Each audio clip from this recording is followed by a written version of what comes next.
The world of the southern hemisphere is a realm of extremes. Here, where the wind screams across the ice and the ocean churns with frigid fury, lives one of nature's most improbable success stories. They are birds that cannot fly, yet they soar through the water with the grace of fighter jets. They are the penguins.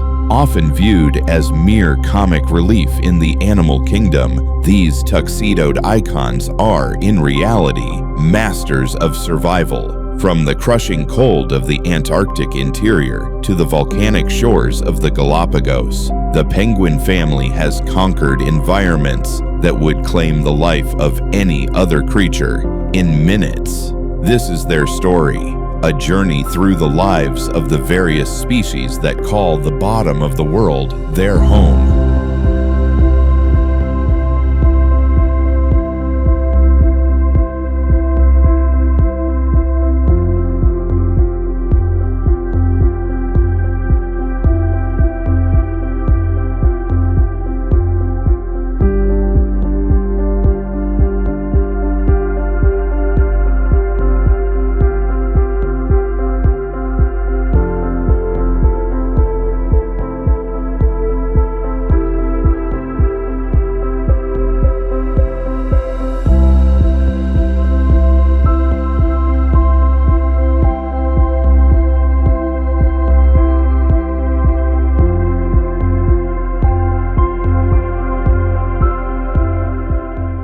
We begin at the edge of the world, in the heart of the Antarctic winter, when temperatures plummet to minus 60 degrees Celsius and the sun disappears for months.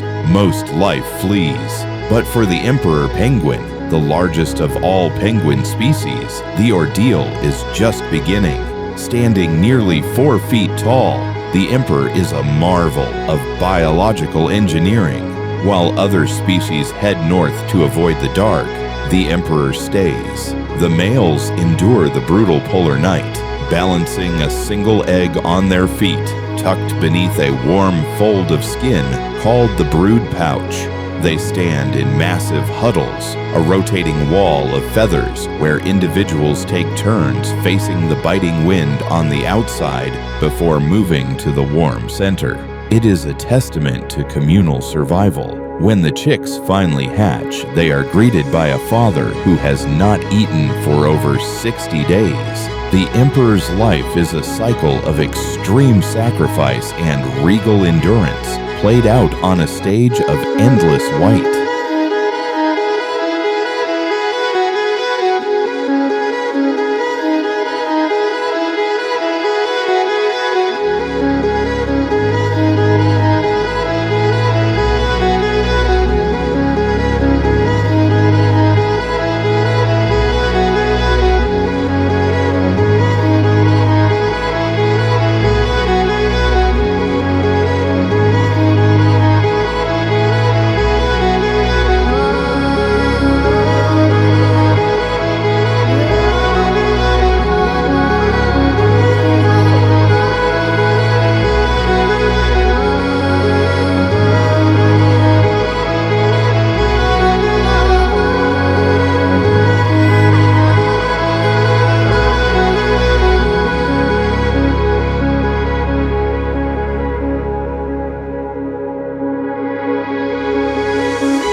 If the emperor is the king of the ice, the Adelie is its most spirited citizen, smaller, sleeker, and infinitely more feisty. The Adelie penguin is the classic image of the species. A stark white belly, a pitch black back, and a ring of white around the eye that gives them a look of permanent surprise. But don't let their appearance fool you. Adelies are the tough guys of the Antarctic. They are known for their incredible bravery and, occasionally, their criminal tendencies. During the nesting season, stones are the most valuable currency. A good nest needs a high platform of pebbles to keep the eggs above the melting snow. In an Adelie colony, pebble theft is a common profession. While one penguin waddles off to find a rock, a neighbor might quietly snatch one from the unguarded pile. It's a chaotic, noisy, and high-energy existence, proving that size has nothing to do with attitude.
Moving away from the high Antarctic to the subantarctic islands, we meet the gentoo.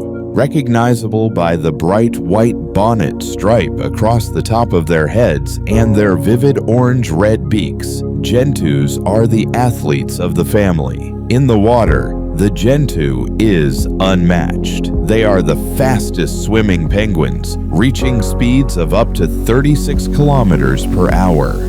While other penguins might linger on the shoreline, the gentoo is a creature of the open sea, diving hundreds of times a day to hunt for krill and fish. On land, they are equally charismatic. Unlike the Adelies, gentoos are slightly more cautious, often making their nests further inland. This requires a long daily commute from the ocean to the colony, creating well-worn penguin highways through the grass and snow.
On the rugged, volcanic islands of the South Shetland chain, a peculiar sight emerges.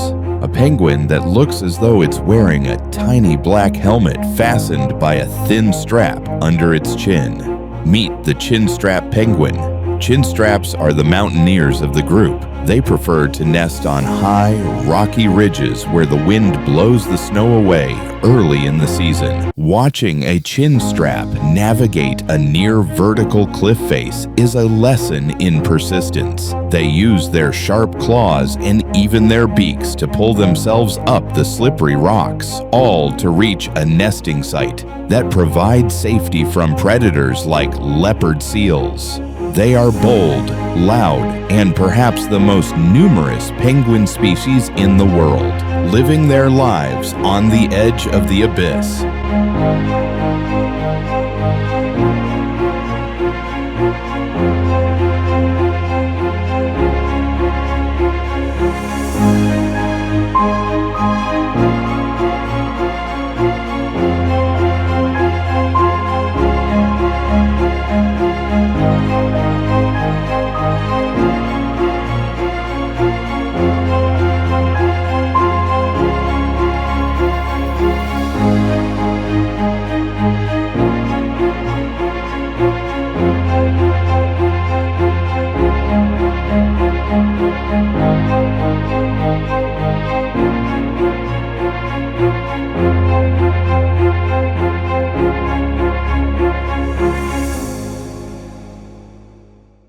Often mistaken for the emperor due to their similar coloring, the king penguin is a species of distinct elegance. Standing just a bit shorter than the emperor, kings are found on the lush green islands of the sub-Antarctic, like South Georgia. The king penguin's life cycle is one of the most unusual in the bird world. Their breeding season lasts 14 to 16 months, meaning they can only raise 2 chicks every 3 years. The colonies are massive, orange-hued spectacles. A unique feature of the king penguin is the appearance of their chicks. Covered in thick, brown, fluffy down, the chicks look so different from the adults that early explorers thought they were a different species entirely, naming them oakum boys. They stand in massive creches or nurseries, waiting for their parents to return from the sea with a belly full of fish.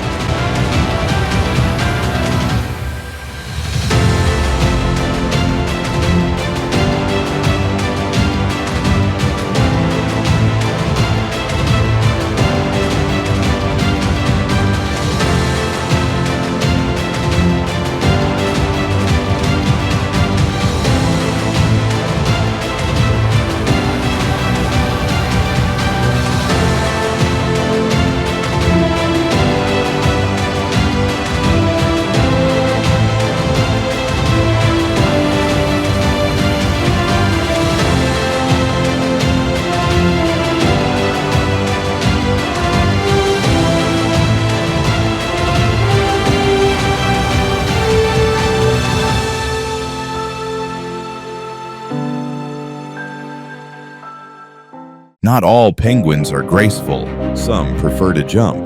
The rockhopper penguin is the rebel of the family. With their blood-red eyes and wild yellow crests of feathers that look like a 1970s haircut, they bring a certain punk rock energy to the southern coastlines. Living on the steep, craggy cliffs of islands like the Falklands, rockhoppers don't waddle. They hop.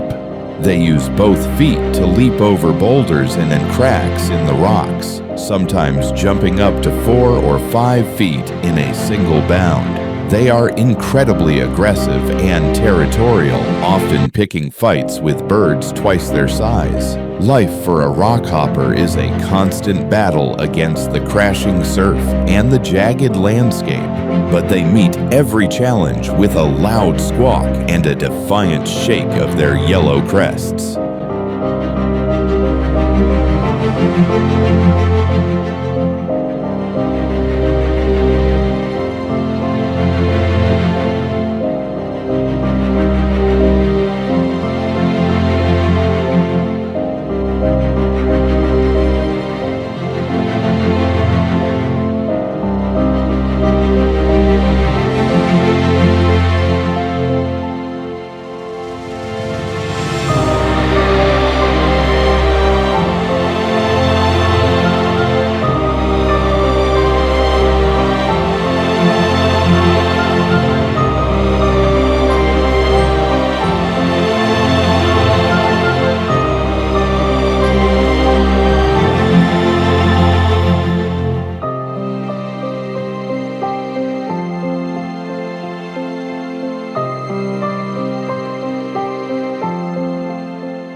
Heading further north to the temperate waters of Australia and New Zealand, we find a stark contrast to the giants of the Antarctic, standing only 12 inches tall and weighing just about 3 pounds. The little blue penguin, also known as the fairy penguin, is the smallest in the world. Their plumage isn't black, but a shimmering indigo blue. Unlike their cousins who spend their days basking in the sun, little blues are nocturnal on land. They spend the entire day at sea and only return to their burrows under the cover of darkness to avoid predators like hawks and gulls. The Penguin Parade is a nightly ritual where hundreds of these tiny birds wash up on the beach and waddle in groups across the sand, chatting to one another in high-pitched chirps as they head home for the night.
Finally, we arrive at a place where you would least expect to see a penguin, the sun-drenched beaches of South Africa.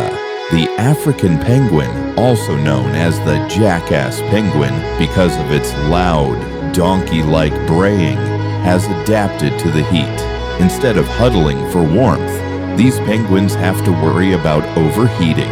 They have pink patches of skin above their eyes, which act as a cooling system.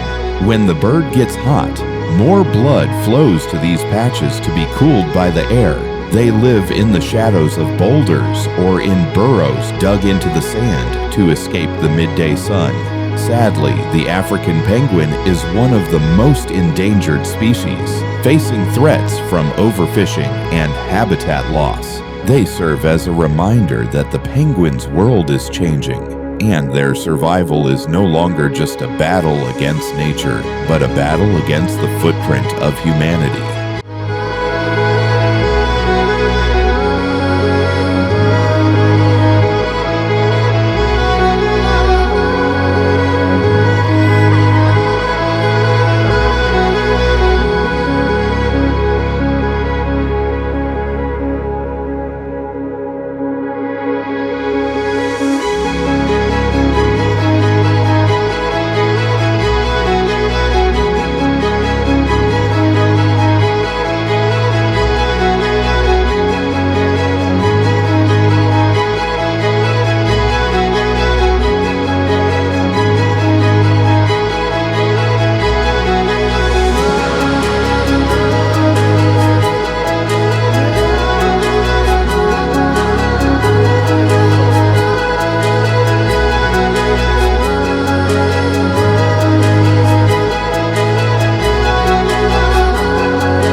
From the frozen heart of Antarctica to the bustling beaches of the Cape, penguins have shown an incredible ability to adapt and thrive. They are indicators of the health of our oceans, biological barometers that tell us when something is wrong. As the ice melts and the currents shift, these resilient birds face their greatest challenge yet. To watch a penguin is to see a reflection of life's tenacity. They remind us that even in the harshest conditions, there is room for community, for play, and for the tireless drive to raise the next generation. They are the tuxedoed sentinels of the South, and the world would be a far quieter, less vibrant place without their waddle.